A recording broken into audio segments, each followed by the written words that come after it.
fans. Well, some are happy, some are sad. As you can see, the Swedish fans hoping that they can pull off another great victory like they did in their last 16 game. But unfortunately, the English and Gareth Southgate came out trumps in this one. But tell you what, let's bring you out of Russia and take you straight through to London, where our correspondent Catherine Drew is standing by. Catherine Drew, thank you very much for joining us on SABC News Channel. Well, I thought behind you it would be a bit busier. Or other fans are still screaming in that pub behind you. England, 2-0 victors, they through to the semi-finals. I think any minute now people will be pouring out to get a bit of this sunshine, but right now I can hear a lot of chants of England, it's coming home. There was a huge cheer when the whistle finally went and people erupted into that song, it's coming home, football is coming home.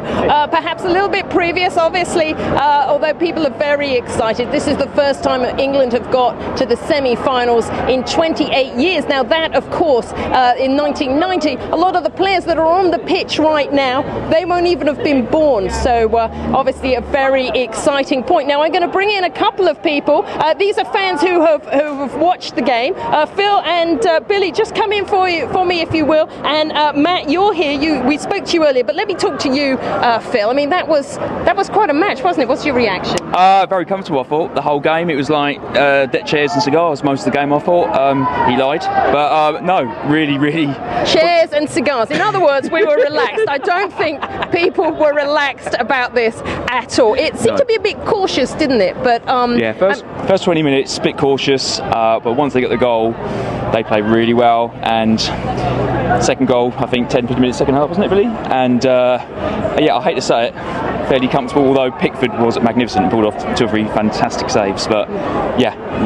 And there was a big cheer, wasn't there, when Dele Alli scored, because although he's not from this area, he does play in this area. As I mentioned before, we're halfway between Tottenham and the Emirates Stadium, Arsenal, so a lot of rivalry, but not today. Everyone is on the same side today. What did you think, Billy? You were watching, weren't you? Yeah, it's just like really tense because like Sweden got a lot of close calls to the goal.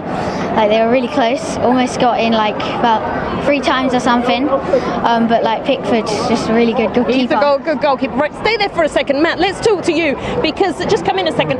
You, I mean, next we're going to face Russia or Croatia. So what would you prefer out of those two? To be honest with you, I think they're both winnable. I think they both go through. We've seen the big teams. We've seen Brazil, Argentina. We've seen all go out there.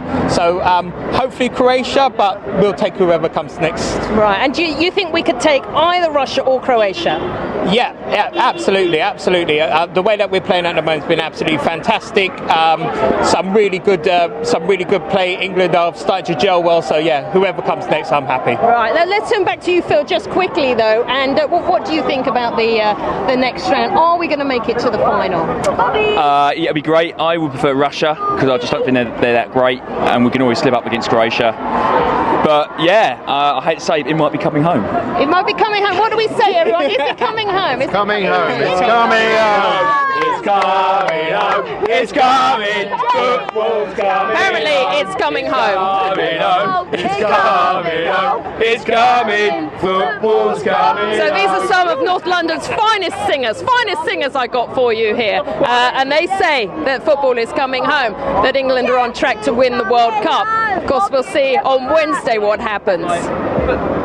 One more question before I let you go. The reality is, England have gotten better as the World Cup continued, and there is now a real belief that they can do what the class of 1966 did.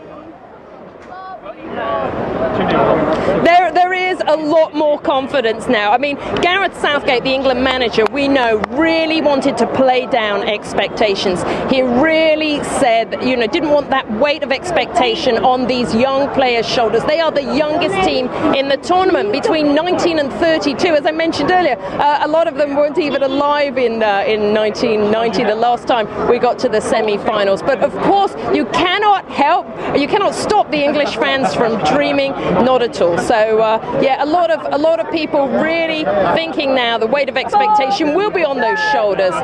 We just heard it here, but it won't be an easy by any means, I'm sure. Catherine Drew, our correspondent, speaking to us from Central London. Thank you indeed, and thank you very much for your time. And well, good luck to those fans. But Bafana aren't to the World Cup because South Africa would be winning it if we were there. I can promise you that much. Our correspondent there, Catherine Drew, speaking to us live from London. Unfortunately, we're going to have to take a quick break because we've got news coming up in about 2 minutes of time. Stay with us on SABC News Channel. But later on, we'll be crossing to Moscow, Russia, where our other correspondent, Dan Ashby, is standing by because the other match, the victors of the Croatia versus Russia match, which will be live in our sister channel, they'll be facing England in the semi-finals. Stay with us. You're watching SABC News.